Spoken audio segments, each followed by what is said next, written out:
Hello, ladies. This is Christina Drake with Purposeful Living. We are in the Exodus series titled Be Brave. This is lesson 8, and it is titled Enduring the Wait. So there's something about the wait. I actually hate waiting. It's like one of the things that I have to work on. Not the most patient person. And that's probably something I'll be working with my entire life. I like getting things done. I like getting things done quickly. The waiting drives me crazy. And this lesson is really about understanding the importance of waiting, or the wait, the timing of waiting. Sometimes we can get ahead of God and we can miss out on tremendous blessings, especially if God calls us to wait or tells us he wants to wait. And this is the story in Exodus with the people. Moses went up the mountain to talk with God. He was up there for quite a while, 40 days.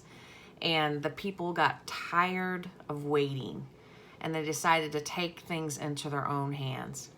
And so in this lesson, it starts out in Exodus chapter 32. And Moses has went up to the mountain. He's been in the presence of God. That is amazing. Can you imagine the high that Moses would have been on? And it said when he did come down after talking from God, his face was so bright, like shone very brightly, that the people are actually afraid. And so amazing. So him and Joshua are coming back down the mountain. And we know that during this amazing time that Moses is literally having with God for weeks on end, the people have gotten restless. And Aaron, Moses' brother, who is trying to keep everyone corralled while Moses is visiting with God, basically getting the 10 Commandments, Aaron has succumbed to the people, and the people threw out that the Lord had led them out of Egypt with all the signs and the miracles and the wonders. It's like they just spit in his face and forgot him. He said, we're tired of waiting for Moses to come back down from the mountain. Make us a golden calf so we have a God and we'll worship. So this lesson picks up in Exodus 32, and Moses and Aaron are now Moses and Joshua are coming back down to the mountain. And then Moses, in verse 15, it said, Moses turned and went down the mountain with 2 tablets of the testimony in his hand. They were inscribed on both sides, inscribed front and back. The tablets were the work of God, and the writing was God's writing engraved on the tablets. How exciting. He is with God. God has literally written his commandments on these stones. Can you imagine how exciting it would be to take something that God had literally inscribed into a stone for you to take back down to the people, to say, I've met with God, I'm excited, here's what he has for us, here's our guidance that's going to help us have an abundant life. When we go into this place of abundance, this is going to ensure we have a full, rewarding life. They're in Moses' hands. And Joshua, he talks with Moses, and verse 17, it says, heard the sound of the people as they shouted. And he said to Moses, there's sound of war in the camp. So the people in the camp, the Israelites, were so loud with whatever they were doing, which we find out they're dancing and partying, drinking, having merriment, and they're dancing around this golden calf, worshiping it like this is going to save them. It's going to help them. This is their God. They were so loud that Joshua literally thought there was war in the camp.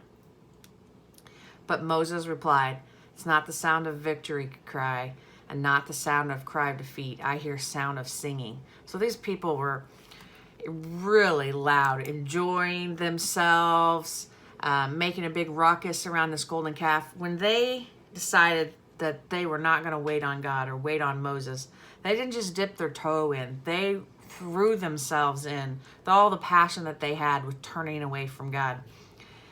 And in verse 19, it says, as he approached the camp and saw the calf and the dancing, Moses became enraged and threw the tablets out of his hand, smashing them at the base of the mountain. So this is the first set of the 10 Commandments. When Moses literally saw this, he threw the tablets down just in anger. And in Exodus chapter 32, in verse 19, through 30 talks about the second half of the story where he talks with Aaron. So he sees all this chaos. He sees other people, they've chosen not to wait. And so Aaron is the leader. So Moses is checking in. What happened here? This is chaos, and this is a major sin that these folks are turning away from God so quickly that they're even saying this golden calf. And so you would think Aaron is the leader on the ground while Moses is meeting with God. And listen to what Aaron says. It's very interesting.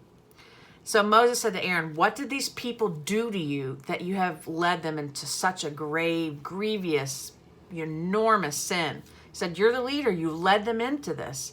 He said, "Don't be enraged, my lord," Aaron replied.